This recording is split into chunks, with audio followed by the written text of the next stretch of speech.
ಇಂದು ಸಂಜೆ ಕನ್ಯಾಕುಮಾರಿಗೆ ಮೋದಿ ಆಧ್ಯಾತ್ಮಿಕ ಪ್ರವಾಸ 48 ಗಂಟೆ ಮೌನಕ್ಕೆ ಶರಣಾಗಿ ಧ್ಯಾನ ಮಾಡ್ತಾ ಇರೋದು ಯಾಕೆ? ಮೋದಿ ಧ್ಯಾನದ ಬಗ್ಗೆ ಕಾಂಗ್ರೆಸ್ ತರಾತುರಿ ಸಿನಿಮೆಯ ರೀತಿ ಸರಗಳ್ಳರ ಹಿಡಿದಂತ ಬಸ್ ಚಾಲಕ ವಿಡಿಯೋ ವೈರಲ್. ಈ ಸುದ್ದಿಗಳನ್ನು ನೋಡೋಣ ದೇಶ ವಿದೇಶ ನ್ಯೂಸ್ ಟಾಪ್ 9 ನಲ್ಲಿ. ಲೋಕಸಭೆ ಚುನಾವಣೆ ಬಹಿರಂಗ ಪ್ರಚಾರಕ್ಕೆ ಇಂದು ತೆರೆ ಬೀಳಲಿದೆ. ನಾಳೆ 7ನೇ ತಾರೀಕು ಹಾಗೂ ಕೊನೆಯ ಹಂತದ ಮತದಾನ ನಡೆಯಲಿದೆ. ಕಳೆದ 2 ತಿಂಗಳಿನಿಂದ ದೇಶದಾದ್ಯಂತ ನಿರಂತರವಾಗಿ ಪ್ರಚಾರ ಕಾರ್ಯದಲ್ಲಿ ತೊಡಗಿದ್ದ ಪ್ರಧಾನಿ ನರೇಂದ್ರ ಮೋದಿ ಇವತ್ತು ತಮಿಳುನಾಡಿನ ಕನ್ಯಾಕುಮಾರಿಗೆ ಆಧ್ಯಾತ್ಮಿಕ ಪ್ರವಾಸ ಕೈಗೊಳ್ತಾ ಇದ್ದಾರೆ. 73ನೇ ವಯಸ್ಸಿನ ಮೋದಿ ಅವರು 48 ಗಂಟೆಗಳ ಕಾಲ ಧ್ಯಾನದಲ್ಲಿ ತಲ್ಲೀನವಾಗಲಿದ್ದಾರೆ. ಕನ್ಯಾಕುಮಾರಿಯಲ್ಲಿ ಸ್ವಾಮಿ ವಿವೇಕಾನಂದರು ಧ್ಯಾನ ಮಾಡಿದ್ದ ಸ್ಥಳವಾದ ವಿವೇಕಾನಂದ ರಾಕ್ ಮೆಮೋರಿಯಲ್ಗೆ ಪ್ರಧಾನಿ ಮೋದಿ ಅವರು ಭೇಟಿ ನೀಡಲಿದ್ದಾರೆ. ಅಲ್ಲಿ 48 ಗಂಟೆಗಳ ಕಾಲ ಧ್ಯಾನದಲ್ಲಿ ತಲ್ಲೀನವಾಗಲಿದ್ದಾರೆ. ಸುಂದರವಾದ ವಿವೇಕಾನಂದ ರಾಕ್ ಮೆಮೋರಿಯಲ್ ದೇಶದ ದಕ್ಷಿಣದ ತುದಿಯಾದ ಕನ್ಯಾಕುಮಾರಿ ಕರಾವಳಿಯ ಸಮುದ್ರದ ಮಧ್ಯ. ನಿಮ್ಮ ಉಬ್ಬಿದ ರಕ್ತನಾಳಗಳ ಸಮಸ್ಯೆಗೆ ಎವಿಸ್ ಆಸ್ಪತ್ರೆಯಲ್ಲಿ ಕೇವಲ 30 ನಿಮಿಷದ ಲೇಸರ್ ಚಿಕಿತ್ಸೆಯೊಂದಿಗೆ ಮುಕ್ತಿ ಹೊಂದಬಹುದು.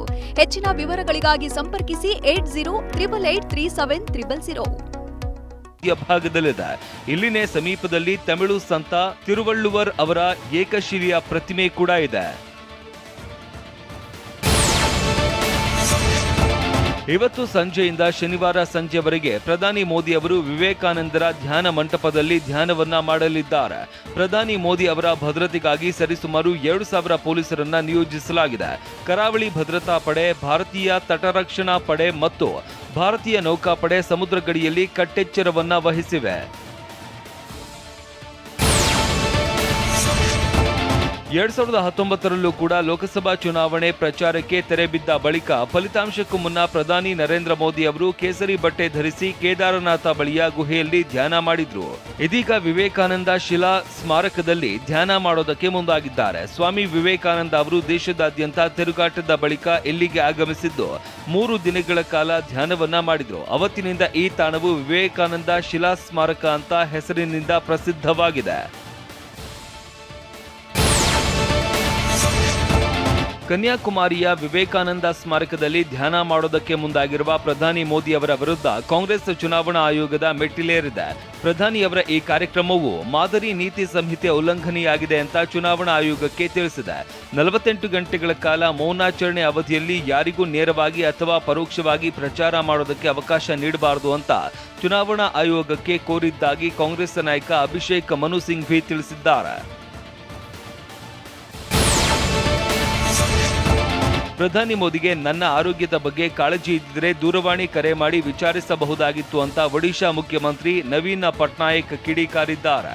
ಹದಗೆಡ್ತಾ ಇರುವ ನವೀನ್ ಪಟ್ನಾಯಕ್ ಆರೋಗ್ಯ ಹಿಂದೆ ಏನಾದರೂ ಪಿತೂರಿ ಇದೆಯಾ ಅಂತ ಪ್ರಧಾನಿ ಮೋದಿ ಶಂಕಿಸಿದ್ರು.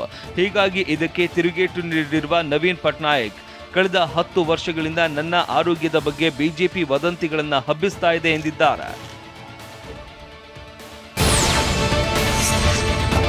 ಚುನಾವಣಾ ಪ್ರಚಾರದ ವೇಳೆ ವೇದಿಕೆ ಮೇಲೇನೆ ಮುಖ್ಯಮಂತ್ರಿ ಮಮತಾ ಬ್ಯಾನರ್ಜಿ ನೃತ್ಯ ಮಾಡಿದ್ದಾರೆ.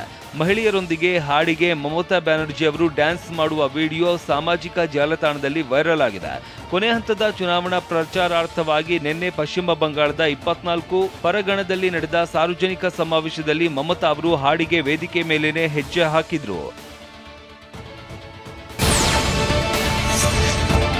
ಮುಂದಿನ 24 ಗಂಟೆಯಲ್ಲಿ ಕೇರಳಕ್ಕೆ ಮುಂಗಾರು ಮಾರುತಗಳು ಪ್ರವೇಶಿಸಲಿದೆ ಅಂತ ಭಾರತೀಯ ಹವಾಮಾನ ಇಲಾಖೆ ಮುನ್ಸೂಚನೆ ನೀಡಿದೆ. ಅರಬ್ಬಿ ಸಮುದ್ರ, ಮಾಲ್ಡೀವ್ಸ್ ಮತ್ತು ಕೊಮೊರಿನ್, ಲಕ್ಷದ್ವೀಪ, ನೈಋತ್ಯ ಮತ್ತು ಮಧ್ಯ ಬಂಗಾಳ ಕೊಲ್ಲಿ, ಈಶಾನ್ಯ ಬಂಗಾಳ ಕೊಲ್ಲಿ ಹಾಗೂ ಈಶಾನ್ಯ ರಾಜ್ಯಗಳ ಕೆಲವು ಭಾಗದಲ್ಲಿ ನೈಋತ್ಯ ಮಾರುತಗಳ ಆಗಮನಕ್ಕೆ ಅನುಕೂಲಕರ ವಾತಾವರಣ ಸೃಷ್ಟಿಯಾಗಿದೆ. ಮುಂದಿನ ದಿನಗಳಲ್ಲಿ ಭಾರೀ ಮಳೆಯಾಗಲಿದೆ ಅಂತ ಐಎಂಡಿ ಹೇಳಿದೆ.